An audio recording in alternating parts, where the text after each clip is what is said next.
over and everything. Put the chairs. Hey, anybody? Okay, cool. Hey, I'm gonna step out real quick. I got a phone call. Okay. Hello? Hey, Smith, what's up, man?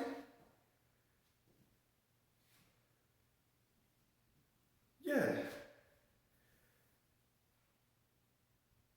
Yeah, I'm just surprised to be hearing from you this late. I mean, I hope you're not calling me to work another shift for you. No, I'm just joking. I mean, if you think you're funny. But what's up, though?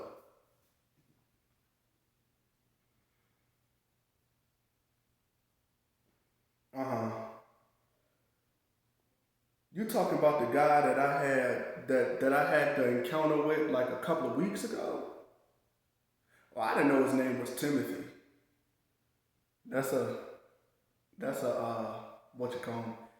Very unique name, I guess. Okay, man. All right, I'm gonna stop joking. Go ahead and tell me what you got to tell me. What's up?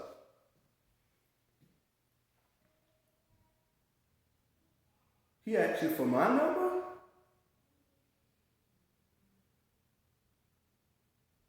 Okay. Did he tell you what it was in reference to? I mean, what's going on? Oh, you know what? You know what? Don't even. I know what it's about. When I had the encounter with him a couple of weeks, when I was, trying to be obedient to our Lord and Savior, yeah, who kind of what you call. But anyway, that's neither here nor there. When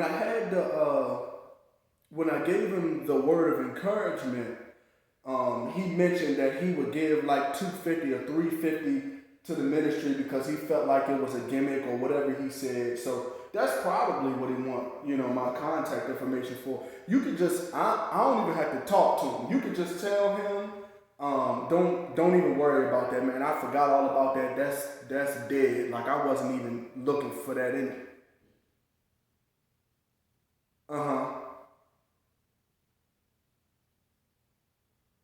Oh man, well, what you think is going on?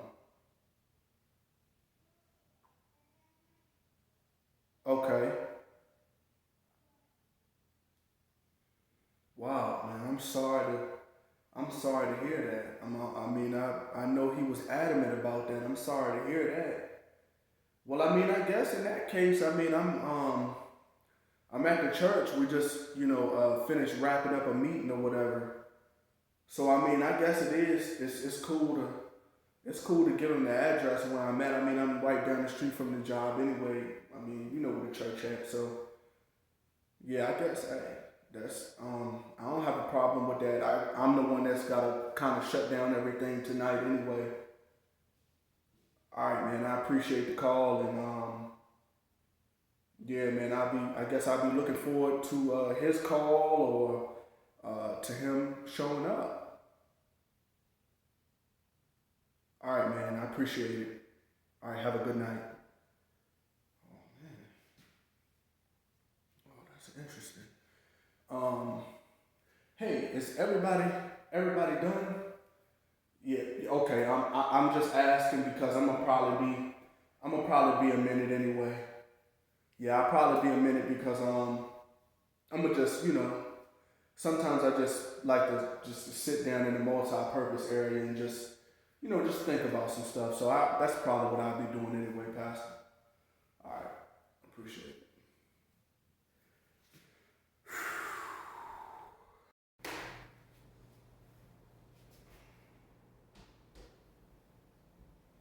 Hey, did Smith tell you I was coming?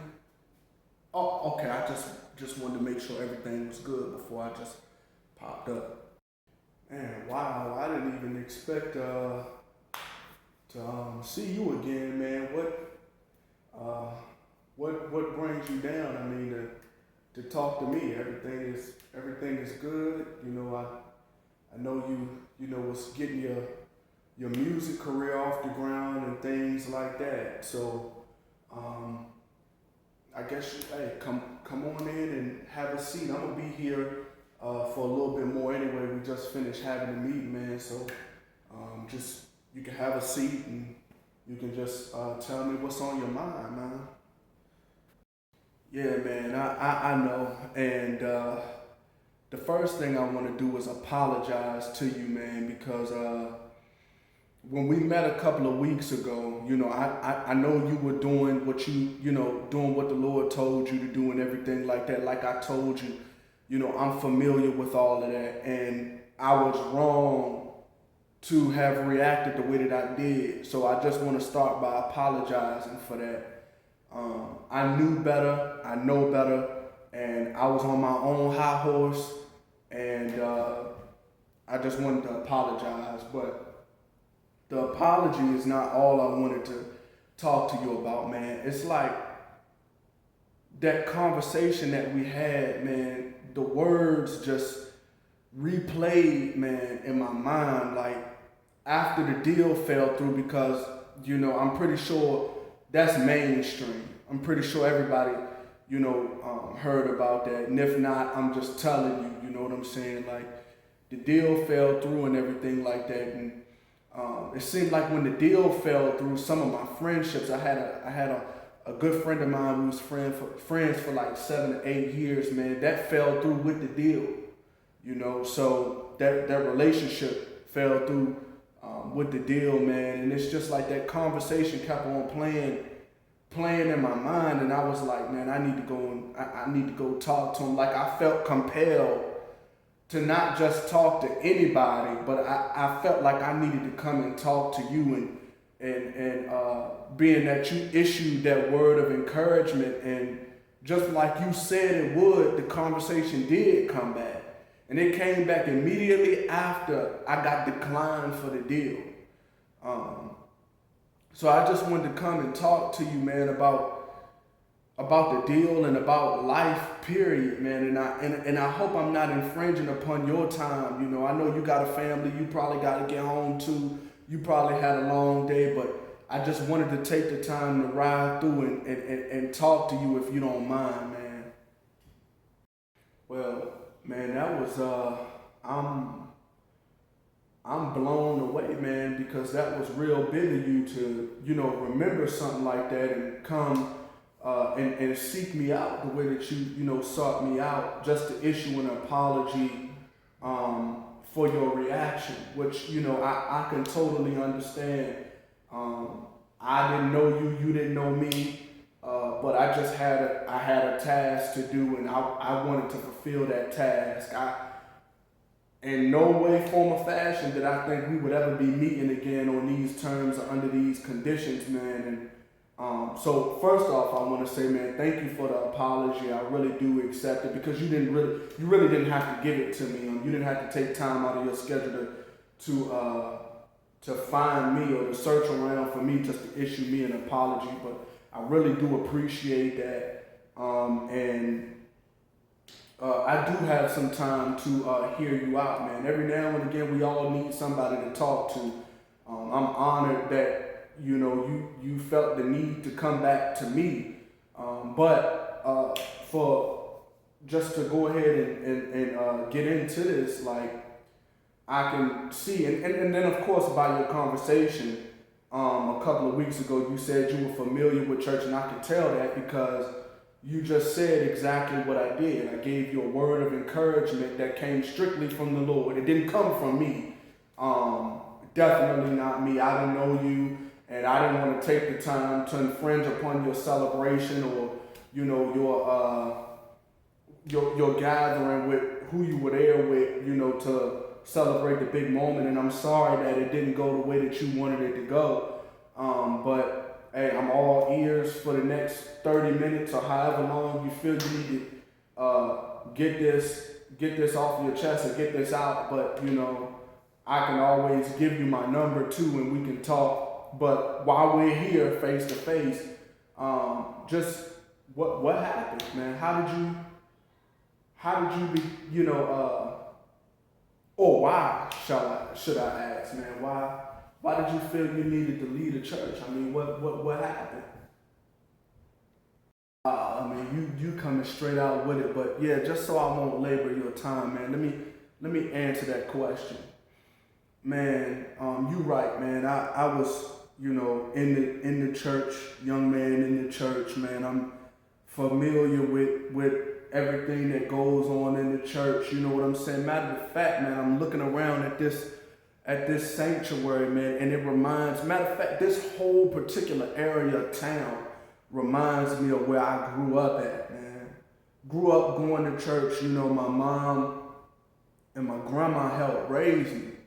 No father figure around, you know what I'm saying? So the only people I could talk to, the only males I could talk to was the males at the church, and I felt like when I became a teenager, of course, when you get to be 13 and 14 years old and things of that nature, man, you start to feel the things that a teenagers, start the attraction to the opposite sex. You know what I'm saying?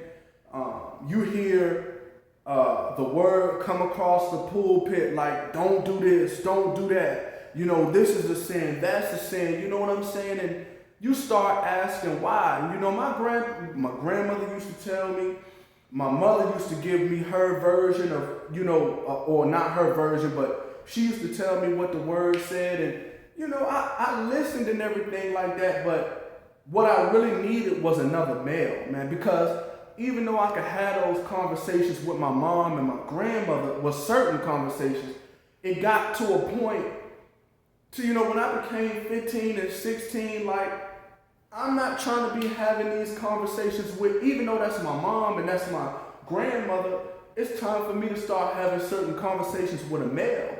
So, we used to have youth Sunday and used to have lock-ins and things of that nature. So, other teens was going to church, feeling what I was feeling, but nobody would come out and say it. So it kind of made me feel like I was the only one feeling these things. So I tried to talk to a couple of the brothers at the church, of course, who were a great deal older than me, man. And they looked at me, man, like I was speaking another language when I tried to tell them about how I was feeling about, young ladies and, all these feelings and stuff that I had, man. They would say, we'll talk about it another time. We'll talk about it another time. Get with me again. We'll talk about it another time. And I would constantly come to them and remind them of what they said, man. And eventually it just got to a point to where I just stopped asking because it seemed like nobody wanted to talk about it. You know what I'm saying? Then not just that part, but, I'm watching all my friends go to parties and stuff like that and talk about, what a good time they were having. You know what I'm saying? So in my mind, I'm a teenager. In my mind, I'm thinking to myself, okay, well, if you having such a good time, why does the church or why is this bad? What's wrong with it? And again, I tried to go to the males of the church and ask them, man, like I was pouring my heart out, bro. I was pouring my heart out. These things were bothering me because I wanted to stay in the church. You know what I'm saying? But nobody was taking the young men and pulling the young men to the side and telling them what was out there. They was just saying, don't do it. And saying don't do it isn't enough to keep me from not doing it. Matter of fact, you know what I'm saying? It's going to make me want to do it more because you keep on saying don't do it and not explaining why. So, man, when I got of age, because I wasn't having those interactions with positive male role models, you know what I did? I got of age, you know what I'm saying? I went out there, and when I went out there, all of the answers I didn't get from the people at the church, I got from the homies. I got from the people I was hanging around, the people I looked up to that was on my block, that was on my street.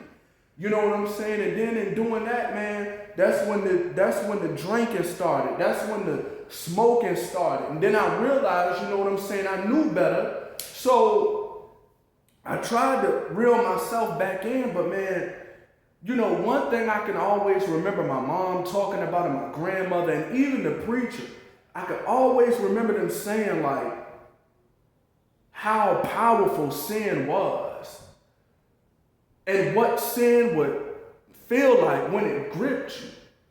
And I was at that point, like me trying to get myself together couldn't work because I liked everything that was going on. I liked, the smoking, the drinking. I liked the hanging out late at night.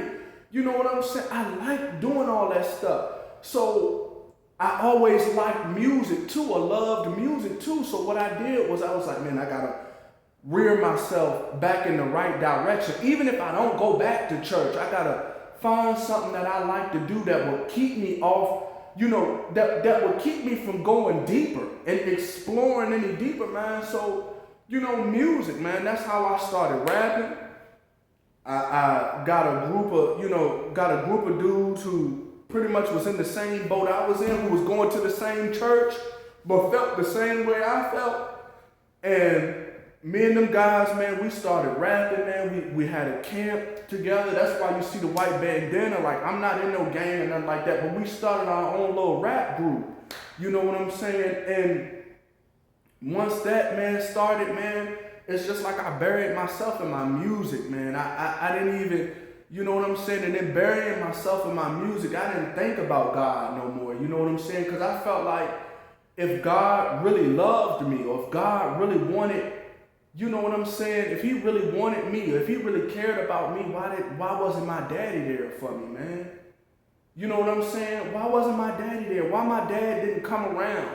You know what I'm saying? And take me out and help me learn how to play basketball. Tell me, you know what I'm saying, that as a young man staying in the church was the best. I had to go out and find all this out on my own. And of course, there are certain things, man, when you got to find it out on your own, you got to make a decision. And of course, I made that decision to stay out there because I felt like I was getting the most love out there. I felt like the people in the world or the streets loved me more than the people at the church did, because when I was going through, those are the people that came through. Nobody from the church, even after I left the church, nobody called my mom and was like, hey, how your son doing? You know what I'm saying? We want to come pick him up. We want to come spend some time with him. Nobody was doing that, man. So I felt like God didn't care about me because the people at the church act like they didn't. So that's how I got where I am, man. And like I said, I didn't mean to talk your ear off, but I really needed to talk to somebody because it's a lot going on out here in the world. And I'm fortunate to be able to have made it through everything that I went through. Like, I'm just giving you the surface of the things that I had to find out on my own. You know what I'm saying? Like, and I wish somebody had been there for me, so I wouldn't have had to have gone through all of what I went through out there trying to figure it out on my own.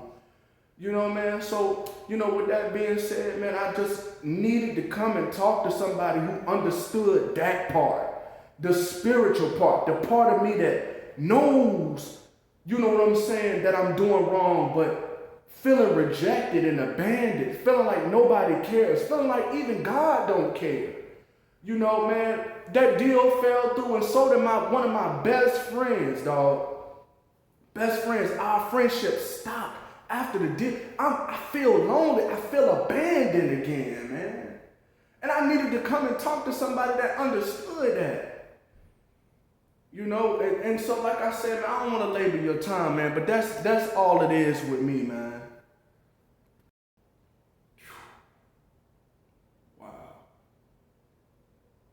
Wow. I mean, wow, that's all I can say, man. Wow. But you know what? You are exactly right, though, bro. You are not the only young man in the world with that story. And I really don't know what to say. I'm really speechless, man, because I could feel the passion behind everything you said. And I can actually relate, to a lot of what you said. Especially not having the father part. You know what I'm saying? Feeling like the male role models or the males that you looked up to really didn't care. Bro, a feeling of abandonment, rejection, I could really understand that, man. But you know what? I want to encourage you again today, man. I believe you know that everything happened for a reason. Yeah, you didn't get the deal that you wanted, but maybe this was God's way of allowing you or getting your attention. Maybe this was his way of getting your attention. So that way you wouldn't have to keep on going throughout life. You wouldn't have to keep on going throughout life trying to figure things out. Because it seemed to me like you all your life you've been trying to figure things out, and you never had anybody, even in your camp, to steer you in the right direction, man. And you know, I find it amazing that like I said, man, I don't believe nothing is by coincidence. So the fact that you came and talked to me about this is not a coincidence, man. When I gave you that word of encouragement, I did not expect for you to come back to me. I didn't expect for us to see each other ever again. But because we have, I want to tell you, bro, that I've been there. I'm not about to sit here and act like I've been good all my life, that I haven't done some things that I shouldn't have done. The only reason why I'm here is because of his grace and his mercy, and the people that I was doing the badness with and to, you know what I'm saying?